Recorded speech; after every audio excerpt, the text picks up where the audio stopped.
Welcome to Neurodivergent Mom Life Unfiltered and Unstoppable. I'm Corey, and today we're diving into a holiday survival guide with a twist: embracing imperfection. For neurodivergent moms, balancing the excitement of the holidays with executive dysfunction and sensory overload can feel a bit like being Kevin McAllister in Home Alone. Chaos is everywhere, and you're just trying to hold it together. But here's the thing, moms. The holidays don't have to be perfect to be magical. Let's dive into some tips for making this season more enjoyable and a little less stressful. So let's start by talking about adjusting your expectations. It's so easy to get caught up in the pressure of wanting everything to be just right. Think of those beautifully decorated houses in Home Alone. I used to strive for that kind of perfection, but let me tell you, my version looked a lot more like a mix of the Muppet Christmas Carol. A lot of mess, but full of heart.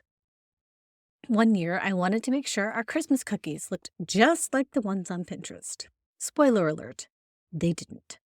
My kids lost interest about halfway through, and by the end, we were decorating cookie blobs instead of gingerbread men. But you know what?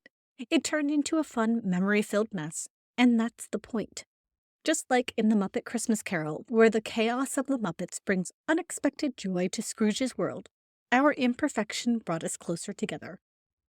So here's my first tip. Focus on what truly matters.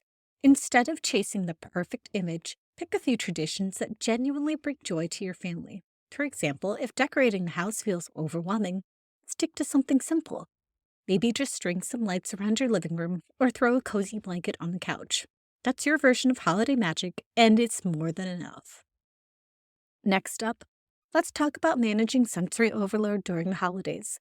If you're anything like me, all the holiday sounds, smells, and lights can feel like a sensory version of the nightmare before Christmas. You love the idea of it, but it can quickly become too much. Jack Skellington may have tried to take over Christmas, but we don't need to let the holidays take over our sensory systems. I'm incredibly sensitive to certain smells and allergic to quite a few.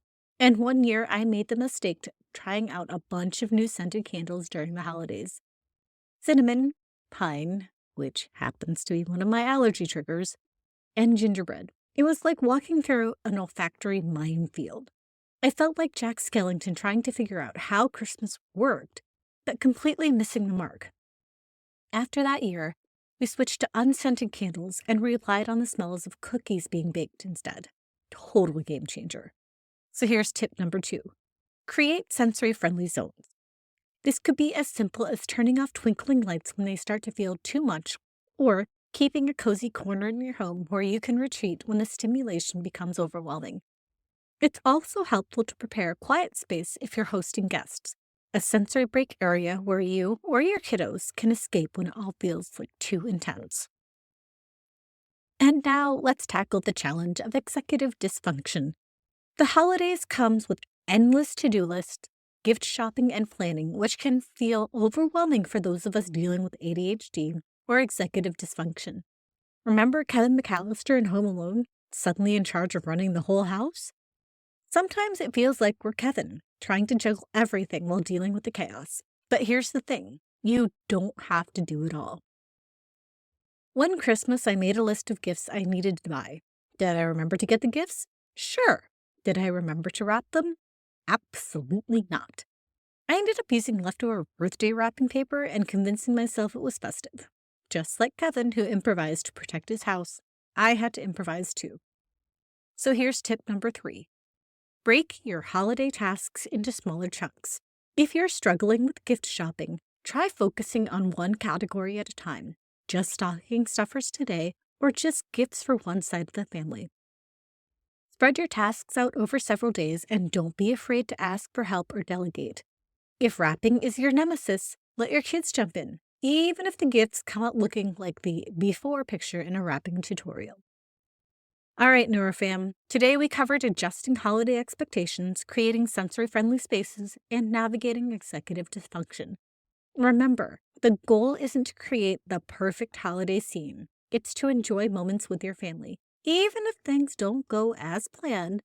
And whether your holiday feels like the Muppet Family Christmas, fun and full of surprises, or the nightmare before Christmas, a little chaotic but still magical, you've got. Embrace the imperfections, Mom. They are what make the holidays truly memorable. You're doing an incredible job, even if it doesn't always feel like it, and your version of holiday magic is more off your purchase. Thanks for joining me on Neurodivergent Mom Life Unfiltered and Unstoppable. Don't forget to subscribe, leave a review, or share this episode with another mom who might need some holiday survival tips. And remember, you're doing amazing work, even if it doesn't always look like a Hallmark movie. I'll see you next time.